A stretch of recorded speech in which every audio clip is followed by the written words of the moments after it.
এটা আমি কিছুতেই মেনে নিতে পারছি না, কিছুতেই না। বেড়াতে গিয়ে একটা বিয়ার বেঁচে গেল, ওটা ও ওর ব্যাগে ঢুকিয়ে নিল। আমাকেও তো রাখতে বলতে পারতো, আমি পরিষ্কার রেখে দিতাম খালি করে। একবার বললেও না ব্যাগে ঢোকানোর আগে। কটা বাজছে? 5 মিনিট হয়ে গেল, শালা বাড়ি গেছে। চিন্তায় আমার ঘুম হচ্ছে না। কি করা যায়, বিয়ারটা যদি খেয়ে নাই, আমাকে যদি না ডাকে।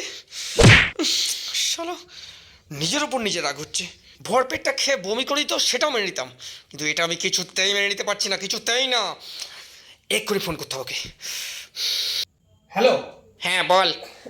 হ্যালো ভাই, বাইরে হয়ে গেছিস? হ্যাঁ এই তো একটু আগে ঢুকলাম। কেন বল। ঠিক আছে, ফ্রেশ হয়ে ভালো করে রেস্ট নিয়ে নে। আমাদের তো ওই জন্য খুব চিন্তা হচ্ছিল, আমি জন্য ফোন করলাম। এখন ব্যাগপত্র কিচ্ছু গোছানোর দরকার নেই, যেরাম আছে পড়ে থাক। আমি তো ব্যাগ পুরো রেখে দিলাম, কিচ্ছু ইয়ে করিনি। আমি সন্ধ্যাবেলা তোর বাড়ি যাচ্ছি। আমি আমি আমি তোরগুলো গুছিয়ে দেবো, সব কিছু করবো। ও আসবি? হ্যাঁ হ্যাঁ হ্যাঁ। নীল ব্যাগটা তো তোর খোলারই দরকার নেই। হ্যাঁ আমি যাই, তারপর খুলবি।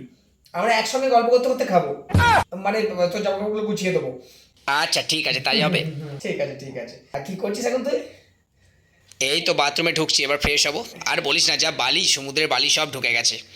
ও, ফ্রেশ। এরপর কি করবি? এরপর খাবো। খাবি মানে? কেন, লাঞ্চ করবো তো। ও আচ্ছা আচ্ছা, হ্যাঁ হ্যাঁ, খেতে তো হবেই।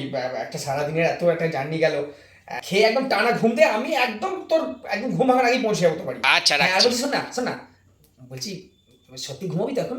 হ্যাঁ, কত ধকল গেল তুই বলতো। আচ্ছা, না না, আসলে আমি তোদের জন্য আমার এত চিন্তা হয়। উফ, আমি চাই যে তোরা সবসময় সুস্থ থাক। আচ্ছা ঠিক আছে, আমি তোকে সন্ধ্যাবেলা ফোন আচ্ছা ঠিক করবো। আছে ঠিক আছে। আচ্ছা তুই যে ঘুমিয়েছিস, তুই কীভাবে আমি কনফার্ম হবো? হ্যাট মারা।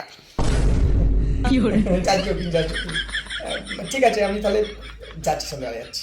আচ্ছা ঠিক আছে, আমি তাহলে এখনই যাচ্ছি। আরে সন্ধ্যেবেলা। মানে সন্ধ্যাবেলা যাচ্ছি। হ্যাট রাখতো। না, ওর বাড়ির কাছাকাছি গিয়ে বসে থাকি।